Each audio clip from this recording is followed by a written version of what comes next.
السلام علیکم۔ ہمارے گزشتہ نشست سے جو سلسلہ چل رہا ہے رویے کے عنوان سے، اس میں جستجو اور اس کے نتیجے میں اختلاف رائے، اور اختلاف رائے پھر ذاتیات بن جائیں تو تفرقے، اور اسی تفرقے سے پھر آگے بڑھ کر کے ایک اور چیز ہے،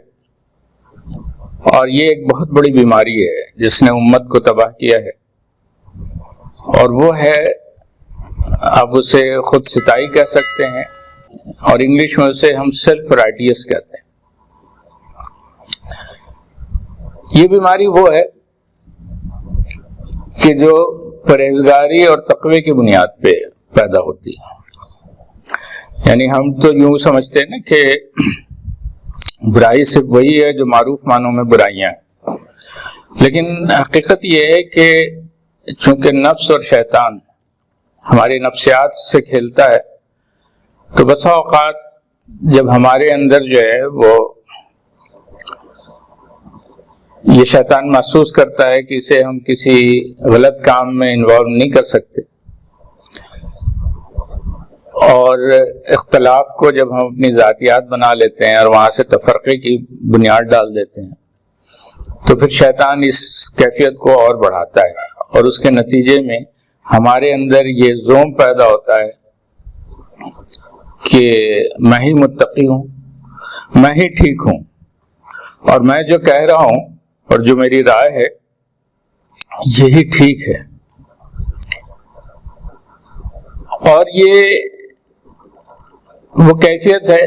جو مسلمانوں کی تاریخ میں خود نبی اکرم صلی اللہ علیہ وسلم کی حیات طیبہ میں یہ مزاج موجود تھا، اور اس مزاج کی کیفیت جو ہے آپ گاہے گاہے کہیں نہ کہیں کسی نہ کسی انداز میں دیکھتے ہوں گے کہ بعض لوگوں کے اندر یہ ریجیڈیٹی ہوتی ہے کہ بس وہ جو کہہ رہے ہیں بس اسی کو مانا جائے، وہی ٹھیک ہے، اور وہ اگر ان کی رائے سے اختلاف کیا جائے تو اس پہ وہ شدید رد عمل دیتے ہیں۔ ایک مرتبہ وہ غزوہ حنین کے بعد، اور چونکہ غزوہ حنین جو ہے وہ فتح مکہ کے صرف ایک ہفتے 10 دن کے بعد وقوع پذیر ہوا تھا، اور نبی اکرم صلی اللہ علیہ وسلم مکے ہی سے اس جنگ کے لیے روانہ ہوئے تھے، تو اہل مکہ بھی چونکہ اس وقت وہ مغلوب ہو چکے تھے، اور ان کے اندر ایک قبائلی عصبیت تھی کہ چونکہ نبی اکرم صلی اللہ علیہ وسلم کا تعلق مکے سے ہے، اور وہ حنین والوں کے ساتھ جو ہیں اور طائف والوں کے ساتھ لڑنے کے لیے جا رہے ہیں، تو وہ بھی ساتھ ہو لیے تھے۔ اور جب وہ حنین کا معاملہ مکمل ہوا اور مال غنیمت تقسیم کا مسئلہ آیا، تو وہ مکے کے جو غیر مسلمین تھے جو اس مسلمانوں کی فوج میں شامل ہو گئے تھے، نبی اکرم صلی اللہ علیہ وسلم نے ان کی دلوں کو ان کے خدمات کے اعتراف کے طور پر وہ جو مال غنیمت میں بھیڑ بکریاں تھیں وہ انہوں نے ان کو عطا کر دیں۔ جب وہ دے رہے تھے تو وہیں پر ایک شخص کھڑا وہ سارا منظر دیکھ رہا تھا، تاریخ میں اس کا نام ذوالخویسرہ آتا ہے، جس کا تعلق جو ہے یمامہ کے علاقے سے، جو موجودہ سعودی عرب میں ریاض کا علاقہ ہے، یہ وہ خطہ تھا۔ اس نے کہا کہ نبی اکرم صلی اللہ علیہ وسلم سے مخاطب ہو کر کے کہا کہ آپ انصاف نہیں کر رہے ہیں، اور آپ اندازہ کر سکتے ہیں کہ وہ ذوالخویسرہ مسلمان بھی تھا، اور مسلمان ہونے کے باوجود اللہ کے رسول پہ یہ الزام دے رہا تھا کہ وہ آپ انصاف نہیں کر رہے ہیں۔ اور ظاہر ہے کہ اس بات پہ نبی اکرم صلی اللہ علیہ وسلم کو ناراض بھی ہونا چاہیے تھا، اور اس ناراضگی میں آپ نے یہ فرمایا بھی کہ اگر میں انصاف نہ کروں تو پھر کون انصاف کرے گا۔ اور اس کی اس کیفیت پر جو ہے وہ عمر رضی اللہ تعالیٰ عنہ نے جب رد عمل دینا چاہا وہ اپنے مزاج کے مطابق، تو آپ صلی اللہ علیہ وسلم نے ان کا ہاتھ پکڑ لیا اور کہا کہ رہنے دو، یہ ایک تنہا نہیں ہے، اور اس کے پیچھے اور بھی لوگ ہیں۔ اور نبی صلی اللہ علیہ وسلم کی اس بات پر جب عمر رضی اللہ تعالیٰ نے وہاں جو پوری فوج مسلمانوں کی پڑاؤ ڈالے ہوئے تھے اس کا جائزہ لینے کے لیے نکلے تو وہ اس طرح کے مزاج کے جو لوگ ہیں ان کا پورا ایک نظام اور اس کا پروپیگنڈا موجود تھا. یہ وہ عرب کے قبائل تھے، وہ اعراب تھے جنہوں نے میں سے ایک طبقہ ایسا تھا جو اپنے آپ کو حق پہ سمجھتا تھا، اور یہی وہ طبقہ تھا جو نبی اکرم صلی اللہ علیہ وسلم کے حیات طیبہ کے بعد بھی جو ہے کسی نہ کسی انداز میں انتشار پیدا کرنے کی کوشش کرتا رہا. اور بتدریج جو ہے جب یہ معاملہ آگے بڑھا تو ایک وقت آیا کہ یہ پورا طبقہ مضبوط بھی ہوا، اس نے اپنا ایک پورا دھڑا بھی بنایا، اور اس دھڑے نے بظاہر جو ہے وہ خلافت راشدہ کے تسلسل میں امیر المومنین علی بن طالب رضی اللہ تعالیٰ عنہ کو امیر المومنین بھی مانا. لیکن امیر المومنین نے جب امت کے وسیع تر مفاد میں اور ان کو انتشار سے بچانے کے لیے شام کے حکمراں معاویہ بن سفیان رضی اللہ تعالیٰ عنہ سے جب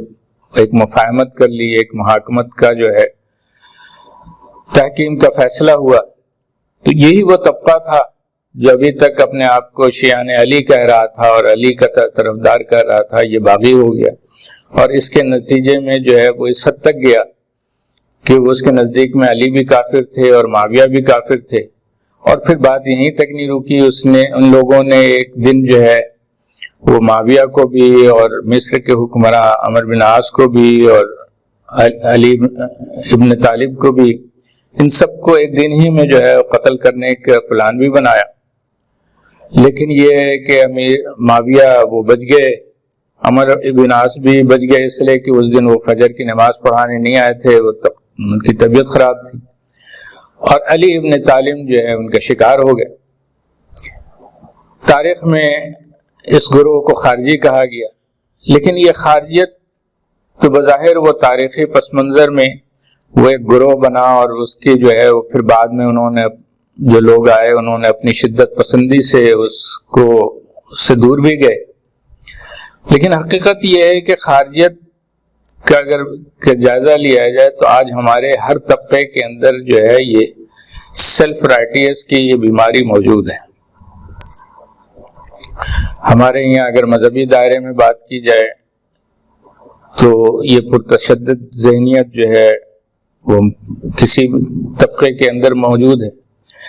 یہی حال جو ہے وہ ہمارے جو سیاسی اور اسٹیبلشمنٹ کے اندر بھی ہے کہ کچھ لوگ جو ہیں وہی رائٹ پہ ہیں اور انہی کی بات مانی جائے تو ٹھیک ہے، ورنہ ان سے اختلاف کرنے والے پھر غدار قرار دیے جاتے ہیں، وہ سیکورٹی ملک کے لیے جو ہے سیکورٹریسٹ قرار دیے جاتے ہیں. اسی طرح جو ہے وہ سیلف رائٹیس کی جو ہے وہ کیفیت جو ہے وہ یہ کہ معاشی نظام میں بھی ہے کہ ہر کوئی جو ہے وہ جو بڑے بڑے کرپشن میں جو لوگ ملوث ہیں وہ بھی اپنے آپ کو حق بجانی اور اپنے رویے کو درست اور جائز قرار دینے کے لیے جو ہے ہڑی چھوٹی کا زور لگا رہے ہیں، خواہ ان کا جو ہے وہ یہ عمل کتنا ہی درست ہو یا درست نہ ہو. اس کے نتیجے میں آپ دیکھیں کہ جو ملنے اور آگے بڑھنے کا اور ایک قومی طور پر جو مسئلہ حل کرنے کا جو جذبہ ہونا چاہیے وہ جب جذبہ مفقود ہے. ہمارا اختلاف اس بنیاد پر تو ہے، ہمارے ایک دوسرے کے اندر بغض اس بنیاد پر تو ہے کہ ہم میں سے اقتدار کس کا ہونا چاہیے اور کون کون مل کر کے کتنا اقتدار حاصل کر لے گا، اور کس کا سیاسی حق کتنا ہے اور کس کا مذہبی حق کتنا ہے. لیکن ہم نے کبھی اس بات پہ اختلاف نہیں کیا اور اس معاملے میں جو ہے اپنی حق پرستی نہیں دکھائی کہ ملک کے جو ہے وہ تعلیمی نظام کو ہم سب مل کر کے کس طرح بہتر کریں. ہم نے اس معاملے میں حق پرستی نہیں دکھائی کہ ہم ملک کے اسٹرکچر کو بہتر کرنے کے لیے سب مل کر کے کس طرح اپنا لاحمل بنائیں اور اپنا پوائنٹ آف ویو دیں. ہم نے اس معاملے میں کبھی جو ہے وہ حق پرستی نہیں دکھائی کہ ملک کے معاشی نظام کو ہم کس طرح خود کفالت کی طرف لے جائیں. ہم نے اس معاملے میں کبھی جو ہے حق پرستی نہیں دکھائی کہ ہم اپنی صنعت کو، اپنی زراعت کو ترقی دینے کے لیے سب مل کر کے کس طرح یکسو ہوں۔ نتیجہ یہ ہے کہ ہمارے یہاں عدالتوں میں ہزاروں کیسز پڑے ہیں، کبھی ہم نے اس بات پر یکسو نہیں دکھائی کہ لوگوں کو ایک بہتر انصاف کا کس طرح میکنزم دیں۔ نتیجہ یہ ہے کہ وہ سارا جو عمل جو اللہ تبارک و تعالیٰ نے وہ جو کیفیت ہمارے اندر رکھی تھی اس کو سارا منفی انداز میں لے کے چلنے کے نتیجے میں مجموعی طور پر ہم قومی انتشار کے شکار ہیں۔ اور یہ انتشار شاہ خاک کو کتنا خوشخبری اور پیشن گوئی دیتا رہے،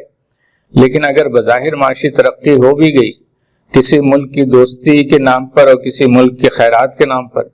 تو یہ دوستی اور خیرات بہرحال غلامی ہی ہوگی، اور چاہے وہ ہمارے یہاں ین آ جائے یا ڈالر آ جائے، وہ غلامی کے پیسے ہوں گے۔ اگر ہم اس غلامی کی زندگی پہ مطمئن ہیں تو اسی انتشار میں ہماری زندگی چلتی رہے گی۔ کبھی امریکہ ہم پہ حکمراں تھا، کبھی چائنا ہم پہ حکمراں ہوگا، لیکن اگر ہم بحیثیت قوم، ایک باعزت قوم اگر اپنے آپ کو کھڑا کرنا چاہتے ہیں تو ہمارے اپنے اس جستجو کو، اپنے اس اختلاف کو، اپنی ذاتیات پر، تفرقے پہ، یا اپنے آپ کو کہ جی ہم ہی حق ہیں، اس کی بنیاد پر چلانے کے بجائے باہم مل کر کے اپنے لیے لاہ عمل ترتیب دیں۔ ایک قومی میزانیہ اور ایک قومی بیانیہ جو ہے وہ ترتیب دینے کی ضرورت ہے، اور ایک تعلیمی نظام سے لے کر کے ایک عدالتی نظام تک، اور معاشی نظام سے لے کر کے ایک سیاسی نظام تک، یہ پورا جو ہے عمرانی نظام کو جو ہے درست کرنے کی ضرورت ہے۔ امید ہے کہ آپ بھی اس پہ غور کریں گے اور اپنے لاہ عمل ترتیب دیں گے، اور اس قومی زندگی میں اور اس ملی زندگی کی تعمیر میں آپ اپنا حصہ ڈالیں گے، اپنا اور اپنے گرد گرد اور بالخصوص